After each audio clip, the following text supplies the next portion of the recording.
Hola, ¿cómo están? Bienvenidos a una charla más. Hoy estamos con una gran amiga, una gran licenciada, es Adriana Chávez. Nos viene a platicar de un tema cotidiano, que es el divorcio, pero abordaremos qué es el matrimonio previamente.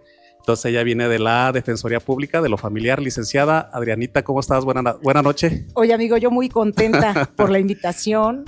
La verdad es que me siento muy honrada porque yo he visto muchos de los episodios que nos has hecho favor de compartir y pues siempre es muy interesante conocer puntos de vista y conocer a la gente de una manera distinta y pues te repito, muy agradecida por la oportunidad. Así es, pues te invité, dije voy a invitar al licenciado porque pues tú del día a día estás ahí en la Defensoría, en lo familiar. Así es. Vamos a abordar el divorcio, pero antes del divorcio, lógicamente, el matrimonio. ¿Qué es el matrimonio, licenciada? Mira, el matrimonio es un contrato civil, es un contrato solemne. Para el requisito para que se dé esa solemnidad es que se tiene que llevar a cabo en una oficialía del registro civil. Obviamente el oficial del registro civil es el que le da esa solemnidad. El matrimonio es la unión de dos personas con finalidades que ellos mismos hayan establecido. Anteriormente se trataba de perpetuar la especie, esa era una finalidad primordial del matrimonio, y ahora no, ahora es el hecho de compartir, el hecho de crecer juntos, el hecho de tener un compañero de vida, compañera de vida. Entonces, partiendo de esta situación, tenemos que como una de las características del derecho es que es bilateral, esto es, que así como tú generas un derecho, contraes una obligación. Luego entonces el matrimonio es precisamente eso, es como todo contrato, es una creación de derechos y obligaciones. ¿Cuáles son? Pues son muy amplias, ¿no? Son el hecho de, pues nos debemos alimentos, nos debemos solidaridad, nos debemos respeto. Y una vez que esta finalidad culmina, entonces una de las dos partes decide divorciarse. Fíjate que anteriormente, cuando teníamos el sistema tradicional en Michoacán, que fue antes del 2015, todavía teníamos que acreditar causales de divorcio para que prosperara. Entonces realmente era muy complejo y realmente era limitar el desarrollo personal de cada cual y tener que someterse a un proceso engorroso. Muy complicado, porque no solamente era hablar de cuestiones legales y estar tratando en juzgados, sino la cuestión personal. Actualmente tenemos un derecho humano que a mí me parece maravilloso, que estriba en el principio pro persona, que no es otra cosa más que tú hagas lo que tú quieras hacer siempre y cuando no perjudiques a alguien. Y si en tu proyecto de vida ya no es estar casado, entonces que con una solicitud que tú le hagas al juez de lo familiar te prospere el divorcio. Es decir, ya no tienes que demostrar más nada para que tú puedas divorciarte. Pero ahí hay salvedades, debemos tomar en consideración, mira, tenemos 2 vías para el divorcio o 2 maneras de hacerlo, que a su vez tenemos submaneras o subespecies. Las 2 especies es el divorcio judicial y el divorcio administrativo. Vamos a empezar con el divorcio administrativo. Bueno, el divorcio administrativo procede cuando las partes o los divorciantes o la pareja, como lo quieras tú llamar, ya no quieren estar juntos y entonces acuden ante el oficial del registro civil a presentar su solicitud para el divorcio. Es un trámite más o menos rápido. ¿Por qué? Porque pues es básicamente el pedirle al oficial y que el oficial así lo decrete. Dan unos días como margen porque se tiene que hacer una solicitud y posteriormente hacer la ratificación para que les levanten su acta de divorcio. Dentro de este asunto, tenemos que observar que es en tratándose de matrimonios que no se tengan que contemplar la observancia de derechos. No hay hijos menores de edad, no hay hijos con con capacidades diferentes, y entre ellos no se van a reclamar alimentos. De igual manera, tú sabes que en Michoacán también, desde 2004, si no mal recuerdo, tenemos ciertos derechos los cónyuges que no teníamos, como es el pago de una indemnización respecto a los bienes adquiridos. Entonces, siempre y cuando no se vayan a contemplar estos derechos, procede el divorcio administrativo. De igual manera, encontramos a partir de 2020 el divorcio notarial. Ese divorcio notarial corre la misma suerte, es de la misma manera, nada más que se evitan ir al registro civil las 2 ocasiones, tendrán que acudir ante notario, el notario levanta una escritura, hace una escritura haciendo constar esa situación y él se encarga de hacer el trámite administrativo ante el registro civil. Ahora vámonos a lo más interesante, que es la cuestión jurisdiccional. En la cuestión jurisdiccional tenemos el divorcio sin expresión de causa, que era el divorcio necesario, y el divorcio por mutuo consentimiento.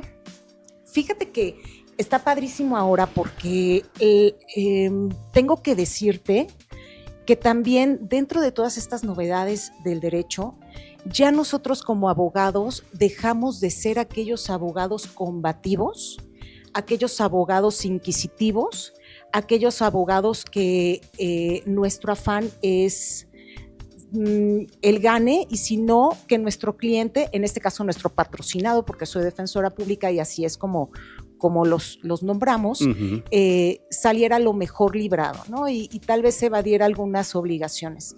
Y ahora no tanto es el afán de llevar una vida armónica, de que las relaciones de pareja terminen lo menos ríspidas, lo más cordiales, que se le impone a cada una de las partes en tratándose de divorcio sin expresión de causa, que ellos generen una propuesta de convenio. ¿Por qué? Porque debemos de tener entendido que si como pareja no funcionamos, como padres tenemos un compromiso, ¿no? Y que pues ambos siempre vamos a ver por el beneficio de nuestros hijos. Entonces, ¿qué tenemos que proponer en ese documento? Es quién va a ejercer la guardacustodia de las personas menores de edad, cómo va a ser la convivencia entre el padre no custodio o madre no custodia y las personas menores de edad, y también cuánto es lo que se va a proporcionar de alimentos. Adrianita, pero me dices eso, por ejemplo, porque eso es cuando es en matrimonio, cuando llegamos a firmar un acta ante un juez. Pero ahora la gente ya no se quiere casar, o por lo pronto esa es como una nueva ola. Sí, fíjate que es muy interesante. Hemos avanzado tanto que actualmente ya las parejas no se quieren casar porque se cree que no se generan derechos y obligaciones. Sin embargo, quienes somos los conocedores del derecho sabemos que existe una institución que es el concubinato y que el concubinato se equipara al matrimonio. Entonces, existen derechos y obligaciones que se generan y, sin embargo, al terminar el concubinato se genera, por ejemplo, el derecho de alimentos. En un supuesto que yo estuviera unida en concubinato y que ya no quisiera seguir en esa relación, que yo estuviera en los supuestos que el Código Familiar a mí me marcan para tener o ser merecedora de una indemnización compensatoria o de alimentos compensatorios, yo los pudiera reclamar. Entonces, tal vez los chavos, con la idea de la practicidad que los caracteriza, ya no estén celebrando esos contratos, ¿no? Y digo, pues hay que ir avanzando, hay que ir a la vanguardia. Sin embargo, fíjate que no por el hecho de no casarse no existen conflictos al separarse. Te puedo asegurar que muchas veces es más desgastante para ellos, porque pues de todas maneras nosotros, me refiero a los abogados cuando piden nuestros servicios, nosotros tenemos que velar por los intereses de las personas menores de edad. Entonces, ya sea que promovamos algún juicio de custodia aparejado a alimentos o al revés, un juicio de alimentos aparejado a custodia. Porque fíjate que la observancia de los derechos de las personas menores de edad es tan amplia que el juez de oficio, es decir, sin necesidad de que nosotros lo propongamos o lo pidamos, nos debe de resolver respecto a esos intereses. Entonces, en un supuesto, yo nada más pido convivencia, bueno, entonces yo soy la madre no custodia, pido convivencia y entonces el juez me va a decir, perfecto, mira, previo a señalarte la convivencia, pues necesito correr traslado o mandar la demanda o notificación a la otra parte. Entonces, la otra, de acuerdo a lo que me diga la otra parte, yo te voy a fijar un régimen provisional de convivencia porque también me interesa saber qué ocasionó tal vez tu separación, o me interesa saber que los niños no vayan a estar en peligro si están conviviendo contigo. Entonces, esas cuestiones se observan. También resulta que no es solamente la cuestión de convivencia, aun y cuando yo nada más lo hubiera solicitado, también el juez va a decir, bueno, me estás diciendo que tú no tienes la custodia de tus hijos, no sé si estás cumpliendo los alimentos, pero por si no los estuvieras cumpliendo, yo te voy a fijar una cantidad de pensión alimenticia que has de proporcionar a tus hijos. Así es, entonces para que quede claro, los jóvenes dicen, no me quiero casar pues porque no quiero contraer esa obligación. Pues están equivocados porque realmente ya una vez que te uniste y tuviste un niño, pues por lógica ya tienes una obligación. Así es. Inherente y unilateral, o sea, es de a fuerza. Así es. De a fuerza, entonces, chavos, ahí está. Entonces no solamente es de que no me voy a casar porque no quiero obligaciones. Así. Pues aquí la abogada le está diciendo que es lo que ves día a día. Es lo que se ve día a día. Ajá. Nosotros también nos ha tocado, fíjense, muchas situaciones hablando de concubinato. Es que el concubinato incluso alcanza los derechos hereditarios. Entonces, si yo vivo en concubinato y mi pareja fallece, yo puedo acudir al juez para abrir su sucesión, ya sea si fue sucesión legítima, que no haya dejado un testamento, o si es testamentaria y que yo hubiera sido contemplada en ese documento, en esa última voluntad, pues entonces también hago la radicación, inclusive también cuando se hacen cobros de afores o de alguna prestación ante el Seguro Social, es indispensable acreditar el concubinato, porque fíjate que pasa algo muy curioso. El concubinato se da por hecho, es decir, el concubinato no, a diferencia del contrato de matrimonio, que pues es solemne y tienes que ir ante el oficial del registro civil, acá no, acá es nada más con que yo llegue a un acuerdo con mi pareja y digamos, a partir de mañana ya vivimos juntos y así se empieza a dar una permanencia. Entonces, el culmino de esta relación consensuada, que comúnmente llamamos unión libre, pues termina así como empezó. Entonces yo tomo mis 3 chivitas, me regreso a mi casa, pero ¿qué crees? O sea, tal vez yo no trabajé, tal vez yo me dediqué a las labores del hogar, al cuidado de los hijos, el hecho que te permitió a ti o a mi pareja que se pudiera desarrollar, que tuviera más oportunidades de trabajo y por tanto más ingresos. Entonces, ¿qué crees? Que de ahí también yo tengo derecho a recibir una pensión alimenticia y tal vez si generaron bienes, pues tal vez yo tengo ese derecho también, porque acordemos que anteriormente el trabajo de casa no era visible. Sin embargo, es un trabajo que cuando se hace no se nota y cuando no, ¿cómo se nota? Entonces, finalmente ya se ha considerado que cuando nosotras las mujeres o incluso ha cambiado tanto la situación, amigo, y la verdad a mí me parece padrísimo que ya seamos tan flexibles y que ya haya tanta apertura, que tal vez mi pareja diga, ¿sabes qué? Yo funciono más dedicándome a la casa y al cuidado de los hijos, y porque a ti te va mucho mejor trabajando, ¿no? Tienes una oportunidad mucho mejor que la mía. Entonces, esas desigualdades, esos desequilibrios económicos, al finalizar las relaciones, pues se toman en consideración, porque nunca va a ser comparado la persona que ha ejercido custodia en casa a la persona que ha salido de trabajar, porque en un supuesto, Bueno, yo lo veía mucho, por ejemplo, cuando estábamos chavos, ¿no? Muchas de nuestras mamás, yo hablo por la mía, que mi mamá es médico, cirujana y médica, Cirujana y partera, ajá. Cirujana y partera. Uh-huh. Ella se dedicó al hogar, ella decidió dedicarse al hogar y créeme que no porque mi papá le impusiera, sino porque mi mamá como que, pues esa era la onda, tal vez antes esa era la finalidad, el casarse y dedicarse a la familia y realizarse como madres, pero eso implicaba que ella no se desarrollara. Entonces, si mi mamá se hubiera separado de mi papá, por supuesto que no hubiera tenido las mismas oportunidades, porque si bien es cierto, ella tenía la profesión, pero tal vez no tenía la praxis. Tal vez se había quedado limitada, no había seguido estudiando, no había tenido esas mismas oportunidades. Entonces, ahora lo que se trata pues es de reivindicar desde todos los ángulos a los integrantes de la familia para que todos gocemos de alguna garantía, de alguna seguridad. Uh-huh. Fíjate qué interesante, como dices tú, se van equilibrando y ahí sí estamos a favor de ese equilibrio, ¿no? Claro. Porque como dices tú anteriormente, no se tomaba en cuenta el trabajo del hogar, ahora se toma en cuenta como una aportación económica, por decirlo así. Ahora sí lo estipula el código. El mismo código. Uh-huh. Incluso fíjate que el mismo código, bueno, nos da un poco de cabida, sin embargo, pues la Corte ha tenido a bien emitir muchos criterios al respecto, porque mira, si nos vamos al código familiar, él nos indica que hay que reunir ciertos requisitos para ser acreedores a alimentos o a esa compensación. Entonces, dentro de los cuales está el dedicarse preponderantemente a las labores del hogar. Bueno, si lo actualizamos, muchas de las parejas ambos trabajamos. ¿Por qué? Pues porque tal vez el ingreso que percibimos, con un ingreso no sería suficiente para la manutención de la familia.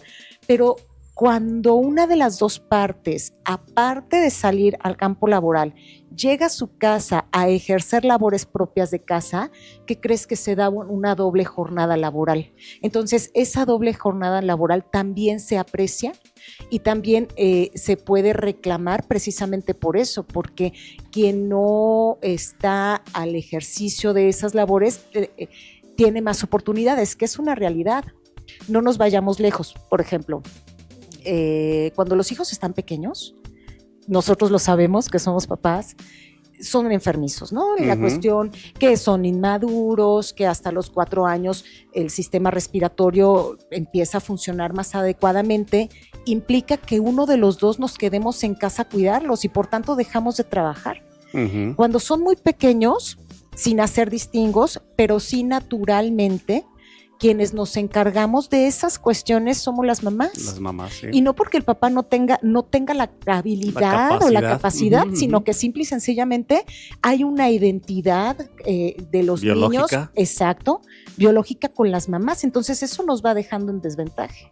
Uh-huh. Que otra cuestión muy interesante a tratar es precisamente eso. Fíjate que actualmente, y la verdad me da mucho gusto que estemos tan avanzados y tan superados con el tema de el ejercicio de la paternidad, que muchos papás incluso ya piden la custodia, precisamente porque ellos se han dedicado preponderantemente al cuidado de los hijos. Y siempre hay que buscar la manera, eso es lo que tratan los juzgadores, de buscar la mejor manera de, cuando se dé la separación formal o si ya están separados, que los niños no pierdan identidades con su padre o con su madre y con la familia de origen de ellos. ¿Por qué? Porque finalmente pues es el lazo familiar, ¿no? Son esas redes de apoyo que todos de los cuales todos nos aferramos o nos abrazamos precisamente para sortear el día a día. Entonces eso también es sumamente interesante en la actualidad del derecho. Sí, pues así lo manejaba también el licenciado Julio César Torres Tapia, que es un amigo, sobre los derechos de los niños y sobre esa visión del juez que no la tenía que dejar a un lado. No. Sabes que nosotros ya nos arreglamos, es más, ya no podemos seguir en esta sociedad. Así es. Familiar. Entonces, sí, pero tienen un bebé o tienen 2 o lo que tú quieras. Entonces, ya se arreglaron, sí, ok, pero a mí me falta velar por ellos. Así es. Entonces, eso lo manejaba el licenciado y muy importante. Y así lo manejas tú ahorita. O sea, entonces, no por el hecho de que no estén casados, no tengo la obligación de no ver. Exacto. Y no hay esa protección. Así como te digo que me da mucho gusto ver cómo hemos avanzado, también hay una situación que yo no sé si sea parte propiamente de la época en la que estamos viviendo y que, bueno, si nos vamos a una cuestión psicológica, el hecho de que seamos independientes o que seamos, no sé, que cada quien vaya generando y alcanzando sus fines, nos llegamos a perder y llegamos a ser individualistas. Y dentro de ese individualismo y de ese egocentrismo, también tenemos asuntos sumamente desgastantes, Alex, porque se están peleando a los niños como si fueran rehenes. Y la verdad es muy lamentable porque finalmente ellos son los que más lo padecen. A veces uno o ambos padres están tan empesignados en sus ideales, en sus objetivos, en su ego, como te digo, que no alcanzan a percibir que todas esas situaciones a sus hijos no les están causando más que más conflictos. Y de verdad, o sea, si anteriormente los juzgadores no le tomaban el aprecio a la niñez y a las adolescencias, tal vez era porque no se alcanzaba a comprender la importancia de que ellos se desarrollen en un ambiente más o menos sano, partiendo de que nadie somos sanos, todos tenemos carencias, pero en un lugar donde se les provea de amor, de comprensión, de educación, que se les guíe, ¿no? Y sobre todo que se les tenga en cuenta como niños que son, de tal suerte que cuando ellos vayan transitando por su vida, vayan generando una vida armónica. Tan es así que fíjate que es bien interesante para mí comentarte que el auge de los mecanismos alternativos de solución de controversias está latente y está padrísimo. Precisamente de ahí la forma de llevar ahora el divorcio sin expresión de causa, ¿no? Procurando un convenio. ¿Por qué? Mira, de todas maneras se va a tener que cumplir con los derechos y obligaciones inherentes. Ahora, bueno, ¿qué te parece? Y que es como generalmente en lo personal trabajo con mis patrocinados, es oye, ¿qué te parece generar una solución? O sea, no marcarlo tanto como que es un requisito indispensable, porque en el momento que se los empiezas a manejar así, es que es un requisito indispensable, la gente se empieza a bloquear y empieza a decir, ay, es que sabes que eso conmigo no funciona, porque si de por sí me traía de tal y cual manera, pues yo no voy a permitir y no se va a salir con la suya, ¿no? Sino el manejarle, ¿sabes qué? Todo lo que yo te voy a proponer es en beneficio de tus niños. ¿Qué es lo que quieres para ellos, no? Entonces ya la gente se empieza a flexibilizar y se empieza a armonizar, y muchas veces, amigo, de verdad que a mí me da mucho gusto que en las audiencias, que ahorita te platico cómo las desahogamos, pero en las audiencias culminemos los asuntos con convenios, y sobre todo que sean convenios ejecutables, porque yo mucho les digo sobre todo a las mujeres, que es la mayoría de población que nos visita a nosotros en el Instituto de Defensoría Pública, siempre les digo, es que mira, yo no ganaría nada ofreciéndote una pensión alimenticia bastante buena cuando yo sé que tu expareja no tiene manera de cumplírtelo, entonces sería más bien desgastante. Entonces vamos organizando de qué manera se puede dar. De igual forma, cuando me toca asesorar a los varones, es en el mismo sentido. Aquí de lo que se trata es de sacar la situación en pro de tus hijos. O sea, olvídate tú, ya terminaste tu relación como hubiese sido, pero ahora lo importante es que los niños se les garantice una estabilidad. Pues sí, qué importante. Y eso es lo que ves. Por eso, gracias por tu tiempo y por el apoyo de que, pues como tú lo estás viendo día a día, es ese trajín, ¿no? Ese golpeteo, esa lucha de egos. Así es. Entonces también te vuelves psicóloga, porque le tienes que decir, oye, pues sí. Fíjate que un poquito, de hecho,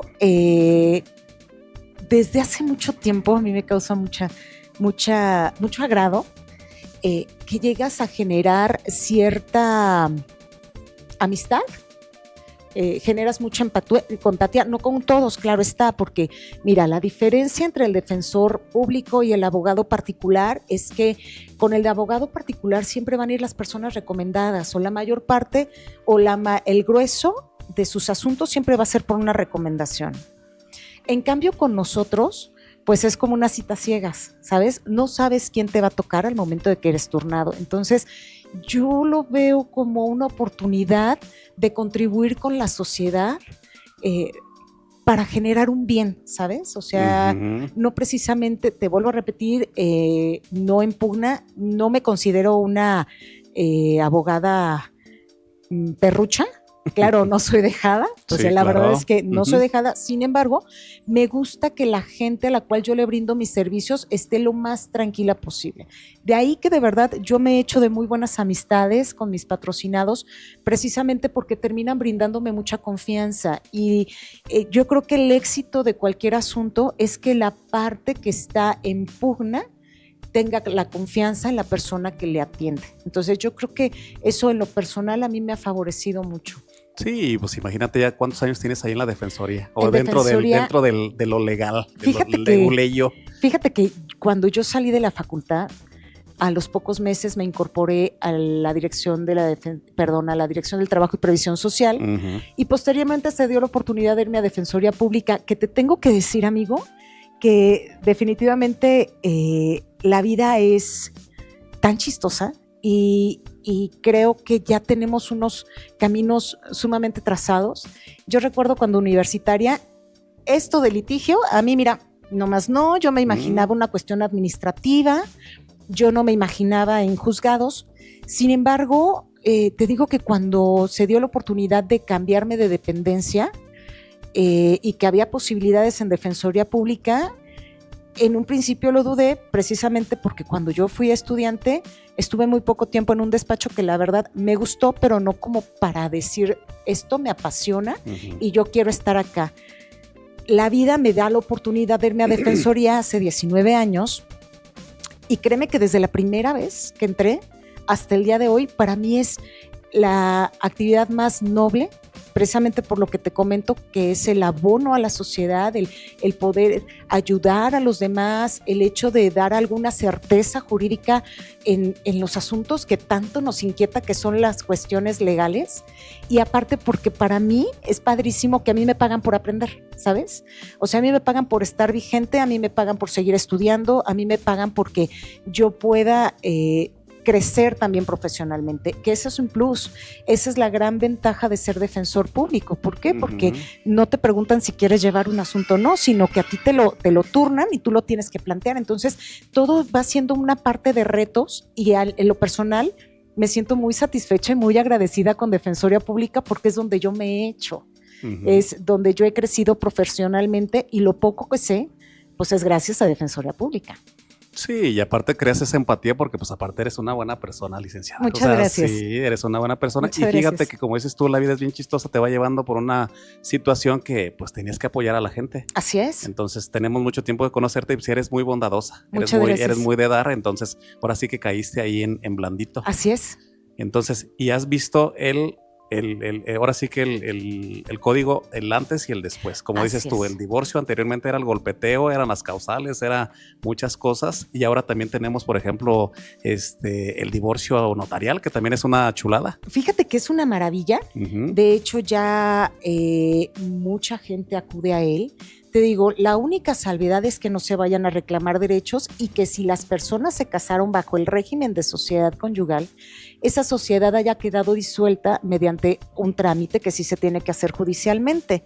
Entonces, te repito, ellos van, solicitan el servicio con el notario público los cita, se hace un proyecto de convenio, por decirlo de alguna manera, que no es otra cosa más que una serie de cláusulas de la manera en que ellos proceden a su divorcio, firman la escritura y posteriormente el notario acude a hacer el trámite administrativo y después les entrega su acta de divorcio. ¿En qué momentos es interesante hacerlo? Cuando las partes no tienen la oportunidad de ir a la instancia gubernamental, porque por cuestión de horarios, por cuestión de tal vez trabajos, o simple y sencillamente, y sería lo más lamentable, que estén tan conflictuados aún, que prefieran hacerlo de esa manera para ya no tener más trato. Que digo, se vale, ¿no? Finalmente se vale. Ay, pasiones humanas y somos... Exactamente, exactamente. O sea, pues somos seres de emociones y se vale, y bueno, es la manera en que entra la intervención de un notario público. Ahora, el divorcio voluntario, al igual que en el divorcio sin expresión de causa, se genera un convenio. La diferencia es que en el divorcio sin expresión de causa es una propuesta. Es decir, señor juez, yo le propongo al papá de mis hijos tal situación. Pero acá ya estamos de común acuerdo. Entonces ya acá establecemos cómo va a ser la situación de la custodia, cómo va a ser la situación de convivencia y cómo va a ser pago de alimentos. Entonces allí es un trámite que nosotros llevamos en jurisdicción voluntaria. Se lleva a cabo nada más una audiencia y es en la que se dicta la sentencia de divorcio. A diferencia del divorcio sin expresión de causa, que acá sí tenemos que agotar primeramente una audiencia preliminar, que es en la que se dicta el divorcio, y tiene varias etapas esa audiencia. Una de las etapas, como te decía hace ratito, es poder hacer uso de los mecanismos alternativos de solución de controversias y ahí tal vez llegar a convenio, que te digo que está padrísimo, que ahí las mismas partes generan su convenio y es algo más ejecutable que se genere una sentencia y la verdad está muy... también está muy padre porque así las partes o los divorciantes dejan de estarse rozando y teniendo ciertos asegúnes y terminan la situación legal, ¿no? Entonces también es bastante favorable. En lo personal, sí te tengo que decir como abogada que me encanta que terminen así. Sin embargo, el hecho de que ya las sentencias no se pronuncien como antes y ya tal vez no conocer los criterios de los jueces, a mí me dejan como que me paran en seco. Porque siempre es muy interesante saber cómo es que pensamos los demás y esos mismos criterios empieza uno a analizarlos y decir, ¿sabes qué? Sí es cierto, o sea, sí es cierto, sí se puede dar tal o cual situación y pues vamos trabajando el siguiente asunto que se pueda prestar así, ¿no? Pero definitivamente lo de ahora es precisamente los mecanismos alternativos de solución de controversias, que para ello, bueno, pues te comento que el Tribunal de Justicia del Estado cuenta con un centro especial para ello, que ha crecido exponencialmente. Fíjate que ellos, yo recuerdo que empezaron siendo una oficina muy pequeña y la gente acude bastante con ellos. Ya ahora, como no solamente son cuestiones familiares, sino tal vez son cuestiones vecinales incluso, entonces la mejor manera de llegar a esas soluciones es acudir a los mecanismos alternativos.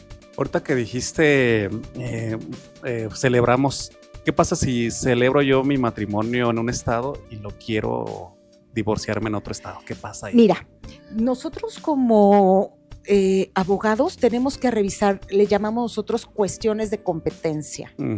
Hay cuestión de competencia en razón de territorio y para que nosotros lo podamos observar tenemos que ver quién es quien promueve. Si yo soy quien me voy a divorciar, yo tengo que promover mi juicio de divorcio en el lugar donde yo resida. Entonces, si alguien se casó en Guanajuato, pero están viviendo en Michoacán, ellos tendrán que promover su juicio de divorcio, de ser el caso, en el lugar donde residen.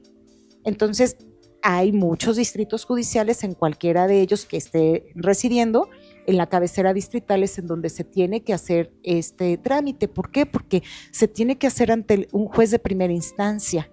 En Michoacán, aquí en Morelia, tenemos juzgados especializados en materia familiar, los cuales pues ya todos contemplan la oralidad desde hace varios años y que fíjate también el hecho de llevar a cabo juicios orales está muy padre. ¿Por qué? Porque también nos acorta brechas. Hay ocasiones en que el juez, como te digo, de manera oficiosa, sin que nosotros lo solicitemos, tiene que manifestarse en algunos sentidos y él se hace allegar de pruebas. Entonces esas pruebas generalmente están a cargo de los mismos departamentos del tribunal. Es tanto el trabajo que se tiene que es en lo que se llegan a retrasar los trámites. ¿Por qué? Porque pues las agendas de los departamentos de psicología y de trabajo social pues ya están rebasados y entonces ya nos están dando citas a principios del año que viene. Entonces eso es lo que ocasiona que se detenga un poquito la solución de un juicio precisamente esperando esas pruebas. También te tengo que decir que afortunadamente ya son los menos, porque te vuelvo a decir, o sea, perdóname, te vuelvo a decir, ser tan reiterativa, estamos bien, estamos pero así se va dando la situación del derecho. pues ya muchos aspectos se resuelven con convenio. Qué bien, y para eso, bueno, como dices tú, y de hecho, para eso se creó ese edificio. Así es. Que tiene un montón de cubículos y que está padrísimo. O sea, aparte está padrísimo porque se le da mucho uso.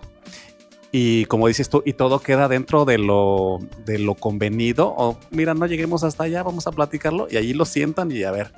Es que mira, los facilitadores siempre van a hacer un trabajo, no solamente en cuestión legal, ¿no? Sino lo que tú decías hace rato es bien importante.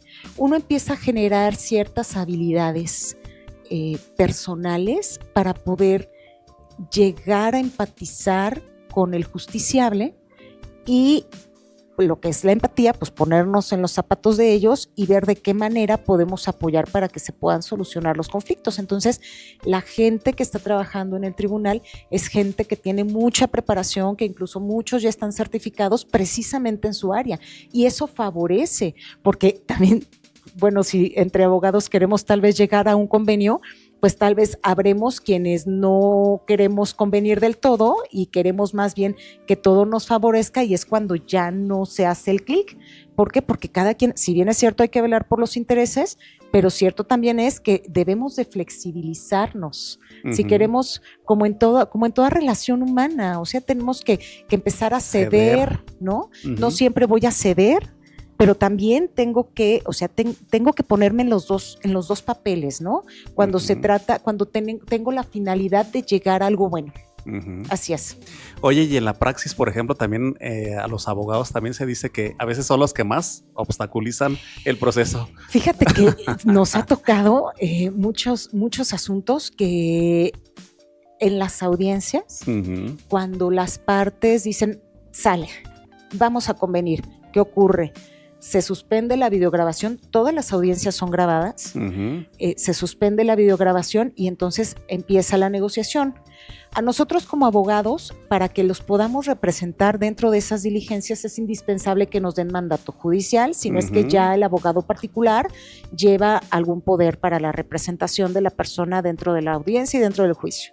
Entonces, ese poder se tiene que dar con una salvedad que es con facultades para convenir.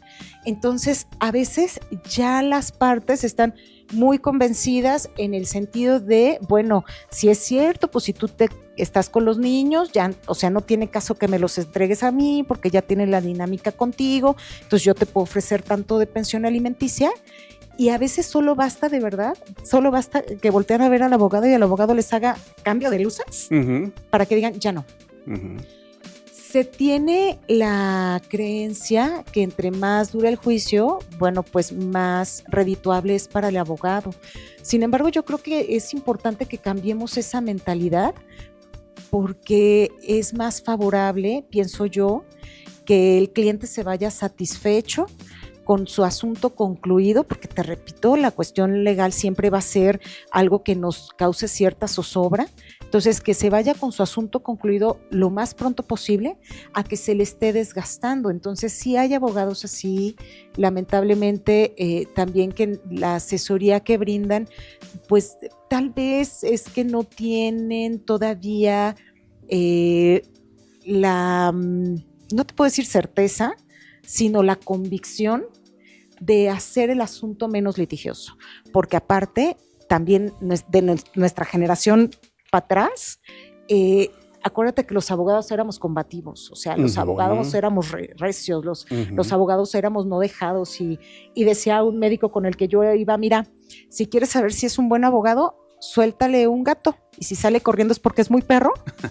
Y si se queda ahí es porque es una rata, ¿no? Entonces, se tenía ese criterio, esa noción del abogado, sin ofender, sin raspar el mueble, por favor, licenciada. Sin raspar muebles, sin personalizar.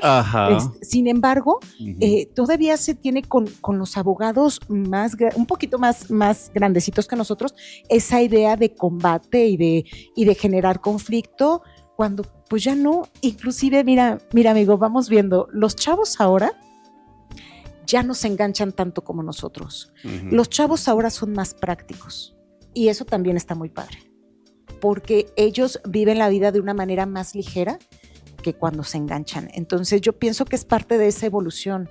Inclusive me ha tocado ser contraria de abogados muy jóvenes y de verdad que traen unas ideas muy padres, traen una manera de solucionar los asuntos muy padres y que te repito, o sea, aquí la idea es que la gente se vaya satisfecha y termine lo antes posible el desgaste emocional que implica el litigio.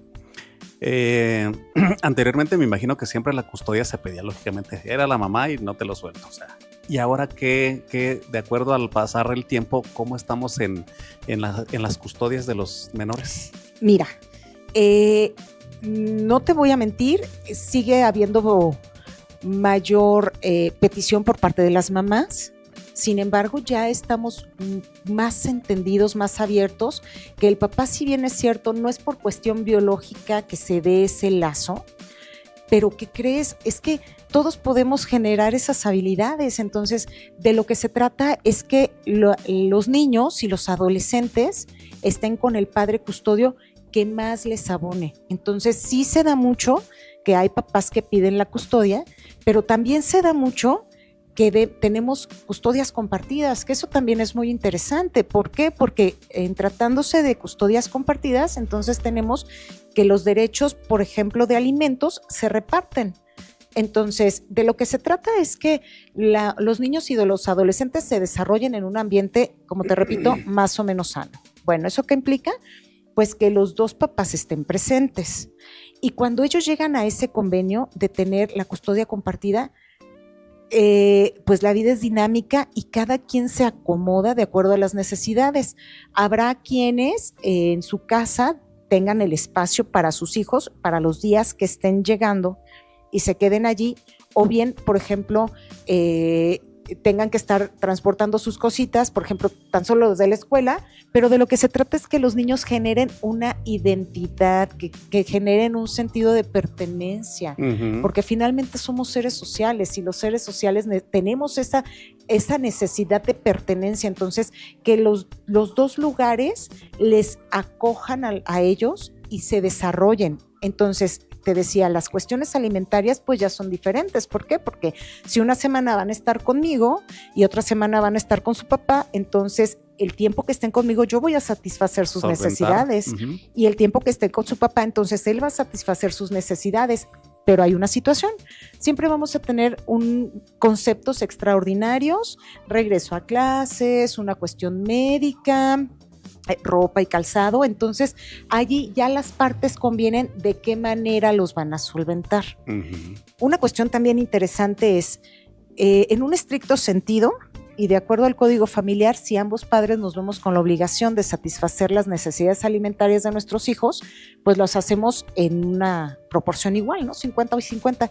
Pero, amigo, siendo realistas, no tenemos la misma percepción económica uno y otro. Entonces, a razón de eso, también se puede dar esos gastos. Es decir, si yo gano más que el papá de mis hijos, bueno, yo voy a dar un porcentaje mayor en relación a lo que él da. Eso todavía lo estamos romantizando, porque lo estamos romantizando y sería lo idóneo. Sin embargo, cuando se dan esas rupturas, y de acuerdo a cómo se dé la ruptura, lo que lo propicie, pues genera mucha incomodidad y genera pues mucho dolor para una de las partes o para ambas. Entonces todavía cuesta un poquito más de trabajo que ellos lleguen a asimilarlo y a permitir. Entonces es por donde todavía a nosotros nos toca estar pendientes del juicio, porque todavía se están raspando. Entonces hay que seguir haciendo gestiones obviamente jurisdiccionales y con ellos, bueno, pues hacerles al ánimo que esto va a pasar, que esto es cuestión de tiempo, que no hay mal que dure de 100 años, ni cuerpo que lo aguante, y que aparte cuando uno se va oxigenando y va cayendo a la cuenta que la relación ya no daba para más, bueno, pues entonces deja de oponer esa resistencia y empieza a ser proactivo, ¿no? Entonces, todo es una cuestión de tiempo. ¿Cómo presionas tú como defensora, por ejemplo, cuando un papá pues de plano dice, sí tengo, pero no quiero dar ese derecho? Mira, de alimentos. De alimentos. Mira, nosotros cuando se ha fijado una cantidad de pensión alimenticia, Tenemos dos vías para hacer el cobro.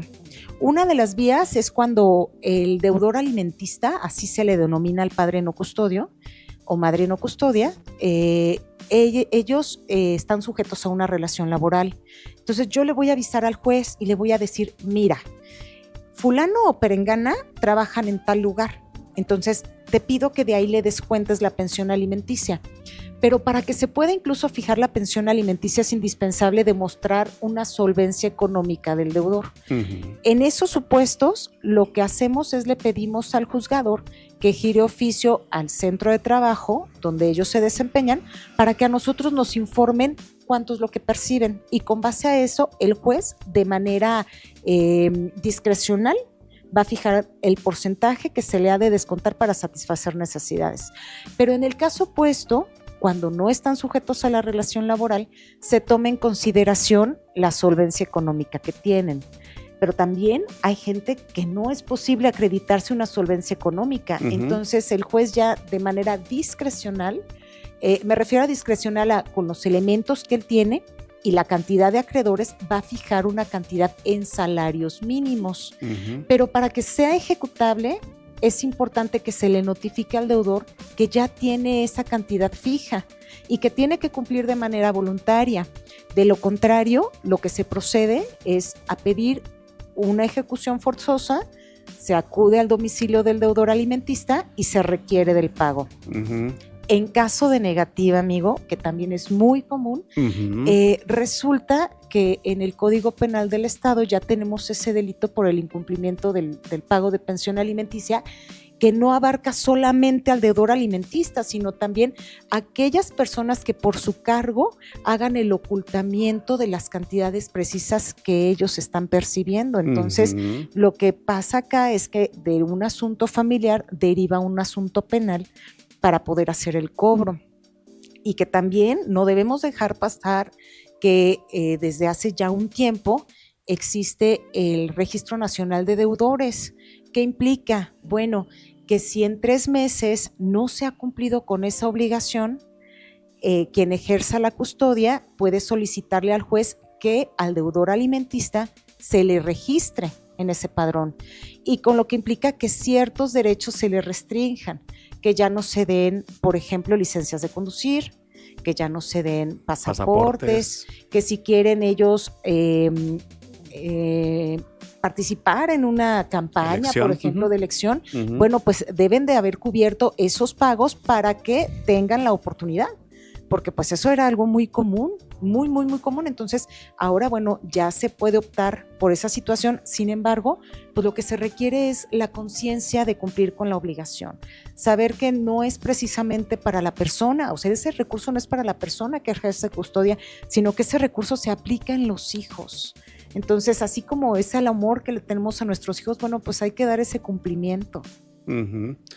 Pues así es, licenciada, pues pudiéramos estar aquí horas y se nos da la plática. Se nos va la plática y por eso te agradezco y te quise invitar. ¿Por qué? Porque a veces la gente dice, pues bueno, no sabía, ahora la gente va a estar un poquito más sabida, y si no, de todos modos pueden acudir ahí a la Defensoría con toda la confianza. Así es. Gratuito. Uh-huh. Las oficinas centrales de la Defensoría Pública están en la calle Géminis, 117, uh-huh, esquina Galaxias, en la colonia Cosmos. Uh-huh. El horario de atención es de 9 de la mañana a 3 de la tarde, de lunes a viernes. Uh-huh. Y también para comentarles que se puede realizar comparecencia verbal para pedir alimentos o inclusive alguna medida cautelar en tratándose de violencia en la oficialía de partes del Tribunal de Justicia del Estado. Uh-huh. Tienen el mismo horario de atención y pues esto se trata de tener más protegida la ciudadanía, ¿no? Uh-huh. Sí, no, porque pues sin información no es nada. Así es. Entonces, pues, licenciada, te agradezco por el tiempo, la oportunidad, la disposición. Gracias. Y esperemos también ustedes que estén allá atrás del lente, pues se sumen a este movimiento, porque al fin y al cabo queremos hacer información inteligente, internet inteligente. ¿Para qué? Para que se haga si estamos evolucionando en ciertas cosas, pues pareciera que el internet está involucionando. Entonces, Por eso la invitación a la gente que hacemos aquí es gente que aporta. Gracias, amigo. Gracias por invitarme.